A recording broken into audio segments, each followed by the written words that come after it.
Once upon a time there dwelt in the land of Erin a young man who was seeking a wife, and of all the maidens round about none pleased him as well as the only daughter of a farmer.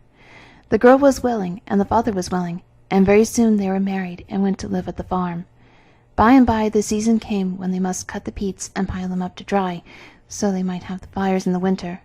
So on a fine day the girl and her husband, and the father and his wife, all went out upon the moor. They worked hard for many hours, and at length grew hungry, so the young woman was sent home to bring them food, and also to give the horses their dinner.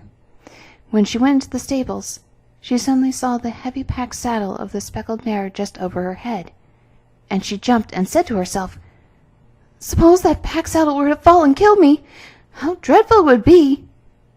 And she sat down just under the pack saddle she was so much afraid of, and began to cry. Now the others out on the moor grew hungrier and hungrier. "What can have become of her?" asked they, and at length the mother declared that she would wait no longer, and must go and see what had happened. As the bride was nowhere in the kitchen or the dairy, the old woman went to the stable, where she found her daughter weeping bitterly. "What is the matter, my dove?" And the girl answered between sobs, "When I came in and saw the pack saddle over my head, I thought how dreadful it would be if it fell and killed me." And she cried louder than before. The old woman struck her hands together. "Ah, to think of it! If that were to be, what should I do?" And she sat down by her daughter, and they both wrung their hands and let their tears flow. Something strange must have occurred. The old farmer on the moor, who by this time was not only hungry but cross. "I must go after them." And he went and found them in the stable. "What is the matter?" asked he. "Oh," replied his wife, "when our daughter came home, did she not see the pack saddle over her head? And she thought how dreadful it would be if it were to fall and kill her." "Ah, to think of it!" exclaimed he, striking his hands together, and he sat down beside them and wept too. As soon as night fell, the young man returned full of hunger, and there they were, all crying together in the stable. "What is the matter?" asked he.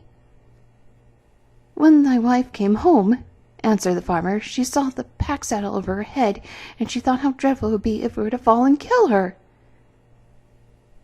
"Well, but it didn't fall," replied the young man, and he went off to the kitchen to get some supper, leaving them to cry as long as they liked. The next morning he got up with the sun, and said to the old man and to the old woman and to his wife, "Farewell. My foot shall not return to the house till I found other 3 people as silly as you." And he walked away till he came to the town, and seeing the door of a cottage standing open wide, he entered. No man was present, but only some women spinning at their wheels. "You do not belong in this town," said he. "You speak the truth," they answered. "Nor you either?" "I do not," replied he, "but it is a good place to live in." The women looked at each other. "The men of the town are so silly that we can make them believe anything they please." "Well, here is a gold ring," said he, "and I will give it to the one amongst you who can make her husband believe the most impossible thing." And he left them. As soon as the first husband came home, his wife said to him, "Thou art sick." "Am I?" asked he. "Yes, thou art," she answered. "Take off thy clothes and lie down." So he did, and he was in his bed. His wife went to him and said, "Thou art dead." "Oh, am I?" asked he. "Thou art," said she. "Shut thine eyes and stir neither hand nor foot." And dead he felt sure he was. Soon the second man came home, and his wife said to him, "You are not my husband." "Oh, am I not?" asked he. "No, it is not you," answered she. So he went away and slept in the wood.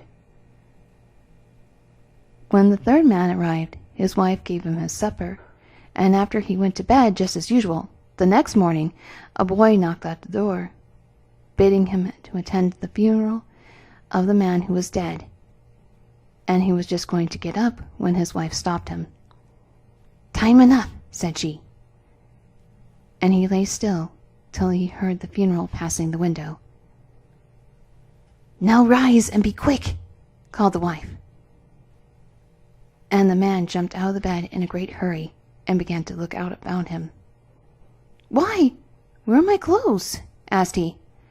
"Silly that you are, they are on your back, of course," answered the woman.